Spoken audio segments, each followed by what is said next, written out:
हेच होत आलंय नेहमी. जेव्हा कधी कोणी बी तुमच्यासारख्या लोकांना कायद्याच्या कचाट्यात पकडण्यासाठी पुढे येतोया, तेव्हा तुमचे हे बनवलेले अंधभक्तच मध्ये येऊन थांबवतात. असंच होत राहणार. आज, उद्या, परवा आणि नेहमीच. आज नाही होणार. तुम्ही जेलमध्ये जाणार, कारण तुम्ही कट कारस्थान रचलंय. नाही, आम्ही महाराजांना घेऊन जाऊ देणार नाही. अच्छा, समोर या मग आणि दाखवा कोण कोण आहे जो महाराजांना वाचवू इच्छितो. काहीही झालं तरी फौजदार, आम्ही आमच्या महाराजांना जाऊ देणार नाही. कारण महाराजांना अटक म्हणजे आमच्या धर्म संस्कृतीला अटक केल्यासारखं आहे. कायद्याच्या कारवाईत जर हस्तक्षेप केला तर तुम्हाला सगळ्यांना आत टाकीन मी.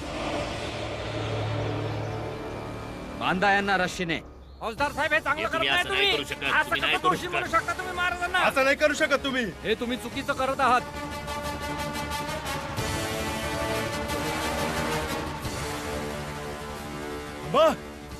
थांबा फौजदार साहेब. आमच्या महाराजांनी तुम्ही अटक करून घेऊन गेले तर आम्ही समजे लोक आत्मदान करू.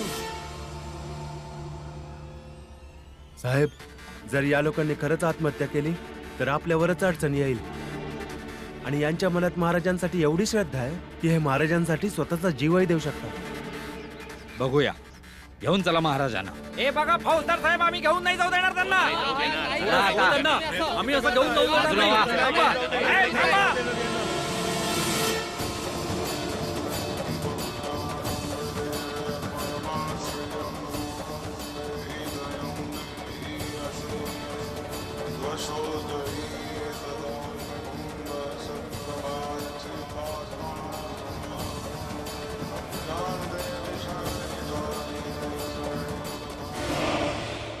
थांबा फौजदार साहेब, आम्ही मस्करी नाही करत आहोत. आम्ही खरंच इथल्या इथे आत्मदान करू.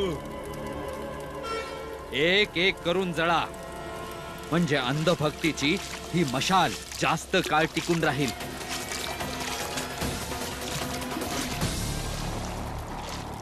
तुम्ही लोक तुमचा जीव का धोक्यात घालताय?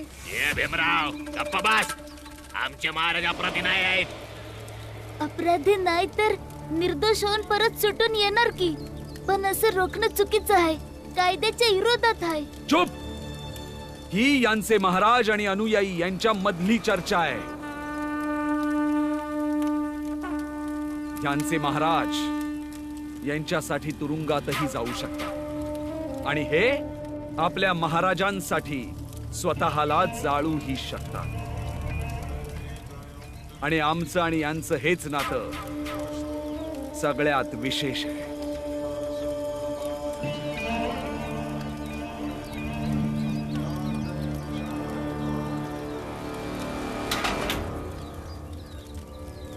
फौजदार साहेब, जर आता तुम्ही आमच्या महाराजांना घेऊन एक पाऊल जरी पुढे टाकलं तर आम्ही एक एक करून स्वतःला आग लावून घेऊ.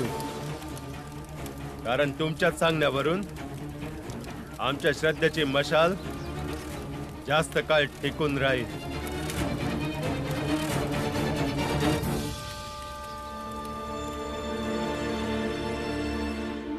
बाळामुळे आपला समद्यांना त्रास होतो, पर तुझी भीती मी समजू शकते ग.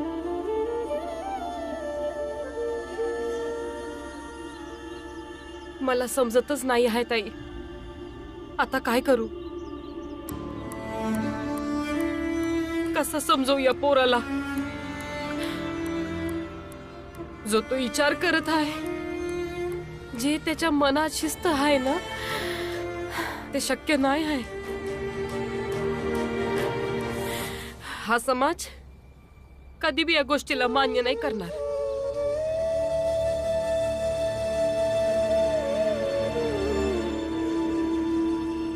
बस बहिणी, कोणाला काय बी समजायच्या आधी बाळाला विचार केला तर बरं आहे. आणि जर कोणाला कळलं तर मग ते लोक आपल्या बाळाला नाही नाही नाही नाही ताई. ताई नाही नाही असं काही बी नाही होणार. मी ओळखते ना आपल्या बाळाला. मला विश्वास आहे बाळावर. तो असं काही बी नाही करणार जे चुकीचं आहे. मी ओळखते माझ्या लेकाला.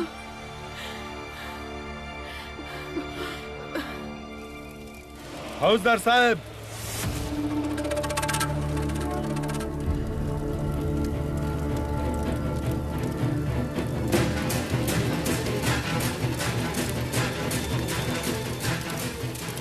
सर्वज्ञ महाराजांचा सर्वज्ञ महाराजांचा सर्वज्ञ महाराजांचा सर्वज्ञ महाराजांचा सर्वज्ञ महाराजांचं.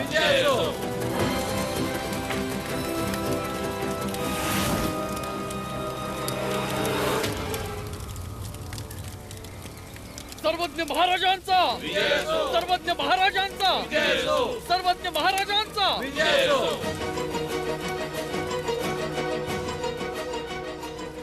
थांबा फौजदार साहेब, कोणाकोणाची आग विझवणार आहात? आम्ही एक एक करून जळून जाऊ.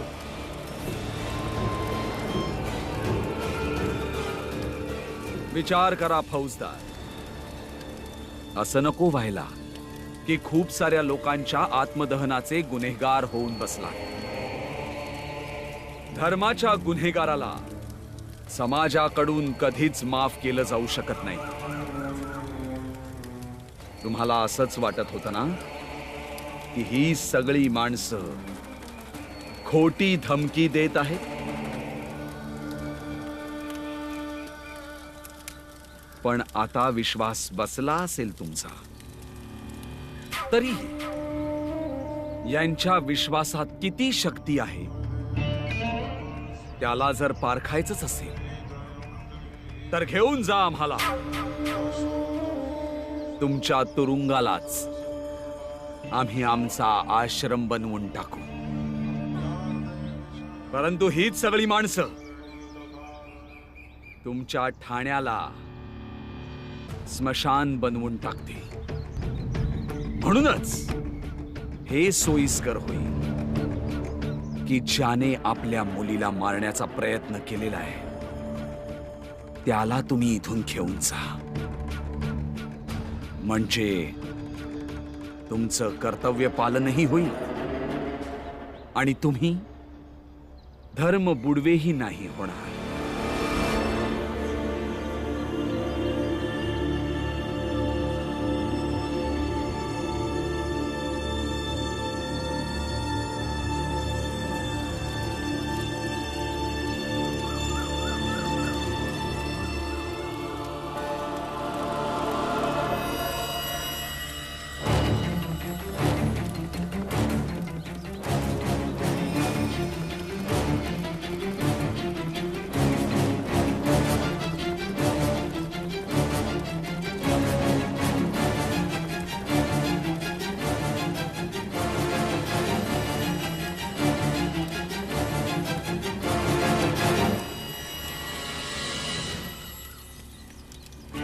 बोला सर्वज्ञ महाराजांचा सर्वज्ञ महाराजांचा सर्वज्ञ महाराजांचा सर्वज्ञ महाराजांचा सर्वज्ञ महाराजांचा सर्वज्ञ महाराजांचा सर्वज्ञ महाराजांचा.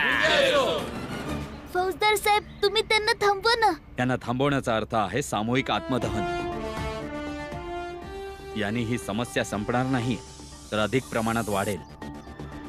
महाराजांचं तर काही जाणार नाही, पण हे निरपराधी लोक धर्माच्या नावावर स्वतःला मारून टाकतील आणि ह्याचे जबाबदार आपण सर्व असू. सर्वज्ञ महाराजांचं सर्वज्ञ महाराजांचं. तुम्ही खूप चांगलं काम केलंय. देव तुम्हाला लवकरच पुरस्कृत करेल. शिपाई, घेऊन चला यांना. अहो थांबा, यांना नका घेऊन जाऊ. अहो थांबा.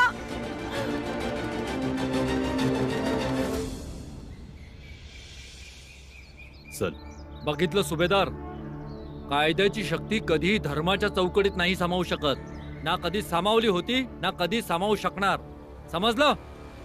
चल निघ इथून. या समाजाची सगळ्यात पहिली समस्या हीच आहे. हा समाज चालायला पाहिजे कायद्याने, पण चालतो आहे धर्माने. कायद्यापेक्षा मोठा धर्म आहे. आहे भीमराव, कायद्यापेक्षा धर्म मोठा आहे आणि मोठाच राहणार. समजलं का? नाही, नाही राहणार. एक दिवस असा कायदा बनल ज्याचं काम धर्म रक्षणापेक्षा मानव आणि मानवतेचं रक्षण करणं असेल. पीडित, शोषित आणि वंचित लोकांनी न्याय आणि जगण्याचा अधिकार देणार असेल. भीमबाळा, एक दिवस असं नक्कीच येईल. कारण मुलं देशाचं भविष्य असतात. जर तू लहान असून भी असा विचार करतोयस तर देशाचं भविष्य एक दिवस नक्कीच बदलत. आनंद नक्कीच बदलल. ते बदलणार देशाचं भविष्य. चल बाळा. ऐका ना, राणी कशी आहे? अचानक तुम्ही तिची चिंता का करताय?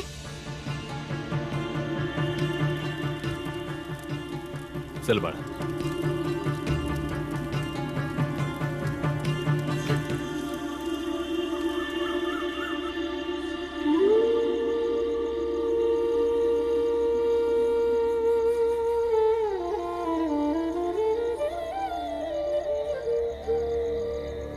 आम्हाला पीडितेचा जबाब नोंदवायचा आहे. हो, अजून शुद्धीत नाही आली आहे ती. माहित नाही किती वेळ लागल.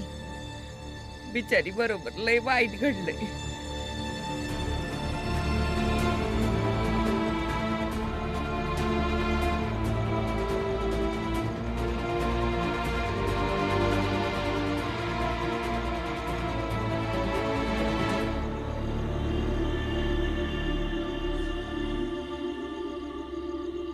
संदेश, आई, ही शुद्धी वर आली. संदेश. वैद्यबुवा, वैद्यबुवा, लवकर बघा नाहीला.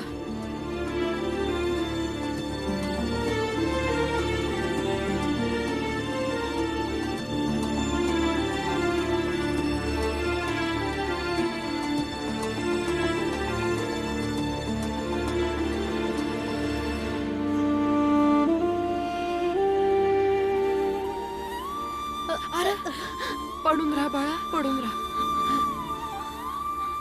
हा संदेश कुठे राहिला?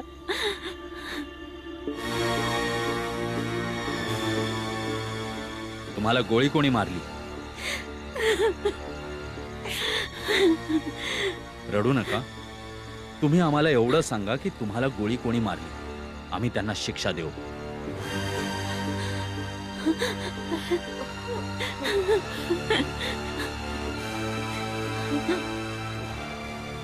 बाबांनी, माझ्या बाबांनी. त्यांच्यासोबत अजून कोण कोण होतं? गावकरी पण होते.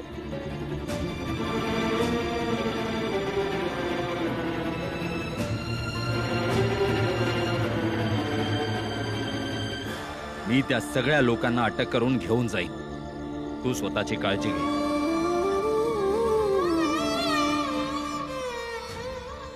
आता काळजी करायची काहीच गरज नाही. तुम्ही यांना घरी घेऊन जाऊ शकता. ठीक आहे भीमाबाई, मी तयारी करतोय. मी तर शुद्धीत नव्हती. वय? माझे माझे माझे आई बाबा बघायला आले होते.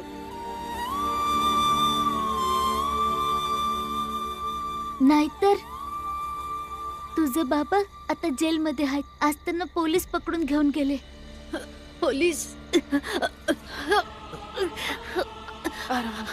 आरामात.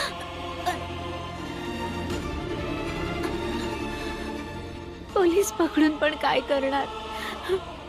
माझे बाबा आधीच असे होते. तसे तर परत नाही करू शकणार ना.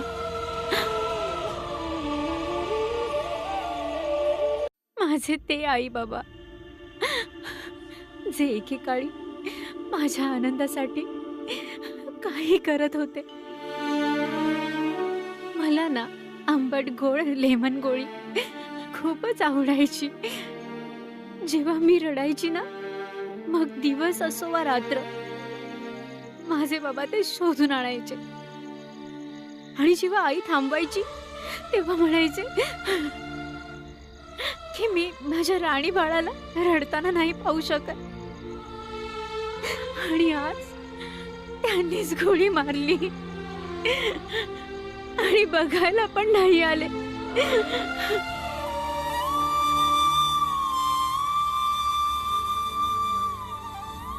कदाचित त्यांनी बरोबरच केलं. मला गोळी मारली. त्यांचे जे काही कर्ज होते, दुधाचे, रक्ताचे, ते चुकते झाले. नाही, असं नका म्हणू. असं नाही की ती लोक तुमच्यावर प्रेम करत नसणार. प्रत्येक आई बाबा आपल्या मुलांवर प्रेम करतात, पण सामाजिक दबावाच्या कारणानं ते लोक आई बाबा कमी आणि समाजाचा भाग जास्त होऊन जातात. प्रेम असूनही ते चुकीचं वागतात. माहित नाही. आणि या जगामध्ये सर्वात जास्त त्रास मला जर कोणी दिला आहे ना, तर ते माझे सख्खे आई बाबा आहेत. शांत हो बाळा, सांभाळ स्वतःला आता.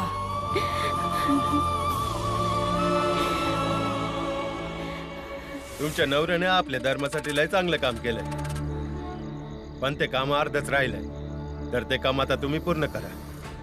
कारण बायकोचा धर्म तर हाच असतो की नवऱ्याचं राहिलेलं अर्ध काम त्याच्या बायकोने पूर्ण करावं.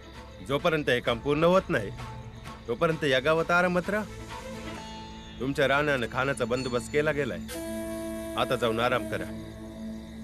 धन्यवाद. चला. घेऊन चला सगळ्यांना ठाण्यात. ठाण्यात का? काय केलंय आम्ही लोकांनी? तुम्हा लोकांच्या विरोधात पीडितेने जबाब दिला आहे आणि जो ह्या केसमध्ये सामील होते त्या सर्वांना पकडून घेऊन जाईन. घेऊन चला. पण असं कसं करू शकता? तू चिंता करू नकोस. साक्षीदारांना पक्क करून सर्व दोषींना तुरुंगात टाकेन. आओ, हे चुकीचं करताय तुम्ही. हो. आरामानं बस. ठेवते.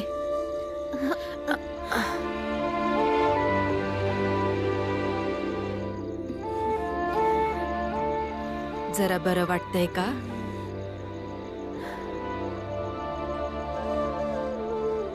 वैद्यबुवा म्हणले की जरा येळ उठून बसू शकते.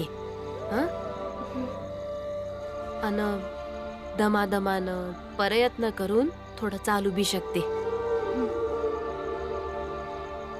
थोडी हिंमत आणशील तर तुझ्यासाठीच बरं होईल. हळूहळू जखम बी भरण.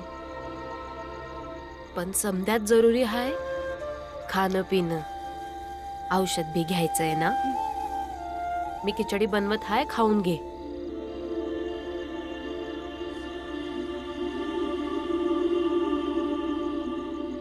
भीमा, हिच्यासाठी घोंगळ घेऊन ये. बाहेर सुकण्यासाठी ठेवलं आहे. जा लवकर. बेला मंजुळा, बाहेर कापड सुकते ती घेऊन या. ठीक आहे.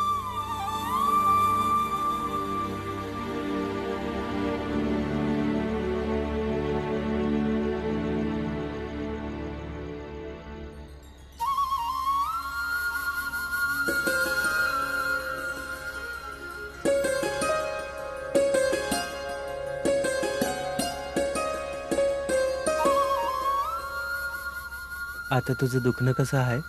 काय दुखणं? असं वाटत आहे जसं वर्षानुवर्ष दुःखाशी नातं जोडलेलं आहे.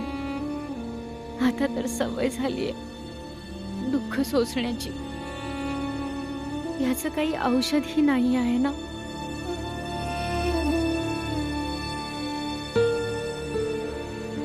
सांग, हे काय आहे? नाही माहीत. तू सांग.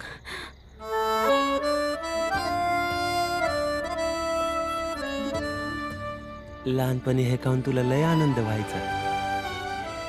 आजही खाऊन बघ, कदाचित परत आनंद होईल.